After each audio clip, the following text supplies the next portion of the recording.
Bonsoir à tous et à toutes. Une vidéo qui sera peut-être un peu redondante puisqu'elle aborde un thème que je viens d'aborder, mais elle prend un exemple différent, c'est-à-dire que j'ai pris l'exemple de mes ouvrages, mes romans et nouvelles notamment, qui sont globalement incompris ou incomprises par les personnes normopensantes ou par certains atypiques qui ne seraient pas forcément concernés par ce genre de sujet, mais je pense que même s'ils ne les apprécieront pas forcément, ils vont les comprendre. Voilà, je pense, hein, voilà. Et il y a aussi un autre thème euh, je- que je vais aborder pour vous donner cet exemple. J'avais déjà parlé des cimetières et de l'intérêt qu'ils pouvaient représenter. Un cimetière, ce n'était pas forcément un endroit triste, ce n'était pas forcément un endroit qui plaît aux personnes morbides ou masochistes ou sadiques, je ne sais quoi. C'est aussi l'histoire des maladies, par exemple. Si on regarde les tombes et on peut supputer parfois les raisons des décès. C'est aussi un endroit qui peut être paysager avec des fleurs, des arbres agréables.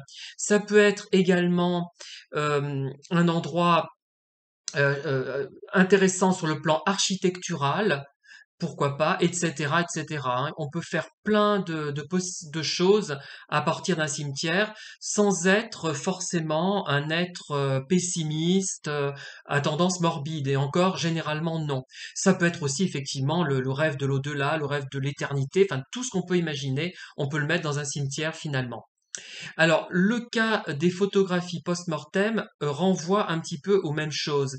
C'est-à-dire, quand vous dites que vous vous intéressez à ce thème, notamment, parce que moi je m'intéresse à plusieurs thèmes, je n'ai pas un seul thème euh, dans mon esprit et dans mes livres, puisque j'en fais des livres en plus, hein, tout de suite les gens vont voir l'aspect morbide, terrifiant, horrible, etc. C'est un aspect effectivement qui existe, mais ce n'est pas le seul. Il y a plein d'autres enfin plein d'autres, plusieurs autres du moins, euh, angles d'approche, c'est-à-dire qu'on peut prendre ce thème sur l'angle poétique, sur l'angle romantique, sur l'angle historique avec les décès liés à la maladie des enfants, notamment la forte mortalité infantile. On peut le prendre aussi sous l'angle simplement de la photographie, hein. C'est un thème de photo qui nous renseigne sur la manière dont, surtout au XIXe siècle, était perçue la mort. Et d'ailleurs, j'ai sorti ce livre il y a quelques jours là. Il est en dépôt légal et je vais en commander un exemplaire que je vais envoyer au dépôt légal. Je vous le présenterai d'ailleurs, hein. Et d'ailleurs, le titre ne laisse pas de doute, vous verrez pourquoi, hein, sur mes intentions. Donc ce n'est pas forcément quelque chose de morbide. Et une fois de plus, par rapport à un thème comme la photo post-mortem, vous pouvez évaluer finalement les gens, leur tendre des petits pièges pour voir un peu comment ils vont réagir.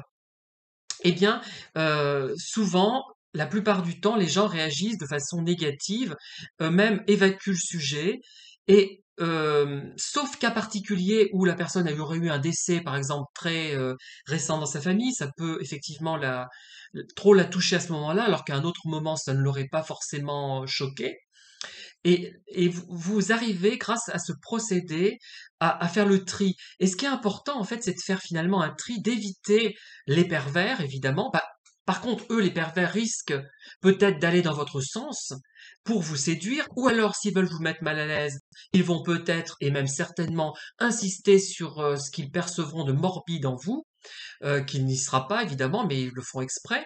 Et les normopensants, ça vous permettra de les éviter le plus possible. Bon après, le problème, si on évite tous les normopensants, on va se trouver un peu isolé, hein, parce que bon. Mais il y a quand même parmi ce qu'on appelle normopensants des gens qui sont devenus comme ça par la force des choses, qui se sont cachés finalement, et qui dès qu'ils vont voir quelqu'un qui finalement est comme eux, eux se cachent, mais tiens, ils se libèrent, celui-là, ils vont peut-être aller vers vous, ou peut-être ça va les amener à se libérer également.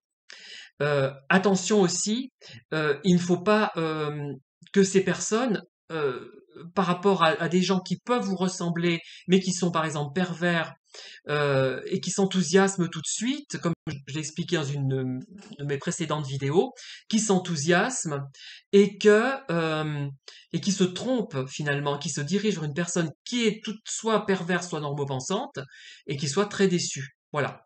Donc je vous montre ma petite photo que j'ai commandée aujourd'hui. Celle-ci est moins intéressante parce que la personne n'est pas l'enfant, donc est ici.